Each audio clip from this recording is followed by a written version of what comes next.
இயேசு கிறிஸ்துவின் இனிய நாமத்தினாலே உங்கள் அனைவரையும் வாழ்த்துகிறேன். இந்த நாளிலும் முற்றும் ஜெயம் கொள்ளுகிறவர்கள் என்ற தலைப்பில் நாம் தியானிக்கலாம். அப்போஸ்தலனாகிய பவுல் ரோமருக்கு எழுதிய நிருபம் 8வது அதிகாரம் 36வது மற்றும் 37வது வசனத்தை நான் உங்களுக்கு வாசிக்கிறேன். கிறிஸ்துவின் அன்பை விட்டு நம்மை பிரிப்பவன் யார்? உபத்திரவமோ, வியாகுலமோ, துன்பமோ, பசியோ, நிர்வாணமோ, நாசமோசமோ, பட்டயமோ, இவை எல்லாவற்றிலேயும் நாம் நம்மில் அன்பு கூறுகிறவராலே முற்றும் ஜெயம் கொள்ளுகிறவர்களாயிருக்கிறோமே.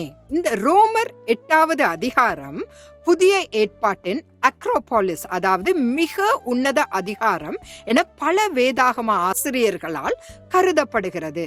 இது மிகவும் அழகாக எழுதப்பட்ட ஒரு அதிகாரமாகும். ஏனெனில் நாம் இயேசு கிறிஸ்துவை இரட்சகராக ஏற்றுக்கொள்ளும் போது பாவத்தை எவ்வாறு ஜெயிக்க வேண்டும் என்று பவுல் கிறிஸ்துவர்களுக்கு கற்றுத்தருகிறார். மேலும் பரிசுத்த ஆவியினால் நாம் நிரப்பப்படும் போது அவருடைய ஆவியின் வல்லமையினால் தான் நாம் பாவத்தை மேற்கொள்ள முடியும். 1வது அதிகாரத்தில் பாவம் என்றால் என்ன, பாவத்திற்கான நிவாரணம் என்ன, சிலுவையில் இயேசு கிறிஸ்து செய்த கிரியை என்ன என்பதை பற்றி பேசுகிறார். அப்படியே 8வது அதிகாரத்தில் தான் நாம் பரிசுத்த ஆவியால் வழிநடத்தப்படும் போது பாவத்தை மேற்கொள்ளலாம் என்று கூறுகிறார். எனவே பரிசுத்த ஆவியால் நிரப்பப்பட்ட கிறிஸ்தவர்கள் ராஜ்யங்களை கைப்பற்றிய ரோமர்களை விட சிறந்தவர்களாக இருக்கிறார்கள். ராஜ்யங்கள் வெல்வது எளிது, மக்களை அடிமைப்படுத்தி கொள்வதும் எளிது. நம்மை சிங்காசனத்தில் அமர்த்துவதும் மற்ற ராஜ்யங்களை நமக்கு கீழ்ப்படுத்துவதும் எளிதானது. ஆனால் பாவத்தை ஜெயிப்பது என்பது முற்றிலும் மாறுபட்டது ஒன்றாகும். வாழ்க்கையின் பாதையை கடந்து செல்லும் போது சாத்தான் நம்மை கண்காணிப்பது மட்டுமல்ல, அவன் விழிப்புடன் இருந்து எல்லா சோதனைகளையும் கொண்டு வந்து நம்மை பாவத்திற்குள்ளாக்குகிறான். பாவம் என்றால் என்ன? ஒரு சிப்பாய் ஈட்டி எறியும் போது அது குறி தவறாமல் சரியான லக்கை தாக்க வேண்டும். குறி தவறுவது கிரேக்க மொழியில் ஹமார்ஷியா என்று அழைக்கப்படுகிறது. இதுதான் பாவம்.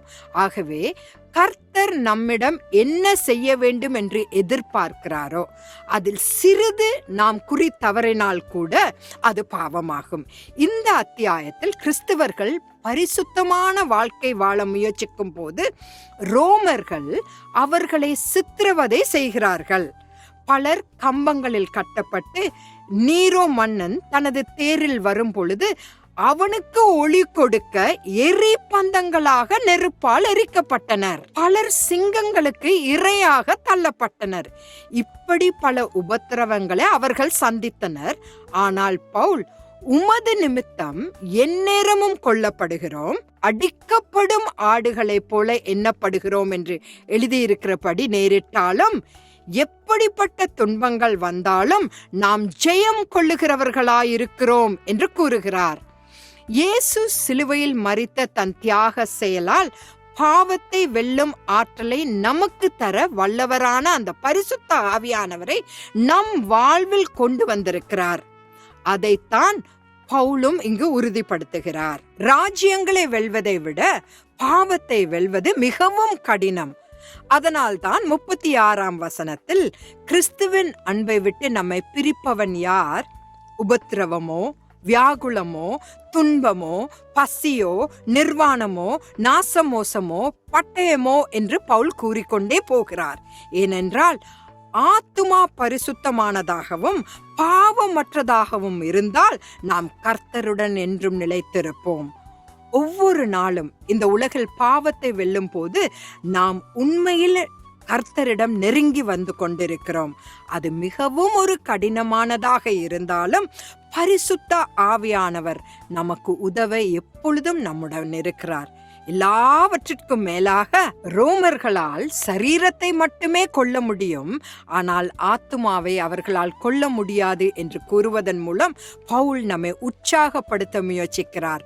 நாம் இறக்கும் போது நம் ஆத்துமா அதை அனுப்பிய கர்த்தரிடம் திரும்ப வேண்டும். ஆகவே நம் ஆத்துமாவை காக்கும் கர்த்தரிடம் நம்மை அர்ப்பணித்து ஜெயமாக நம் ஓட்டத்தை முடிப்போம்.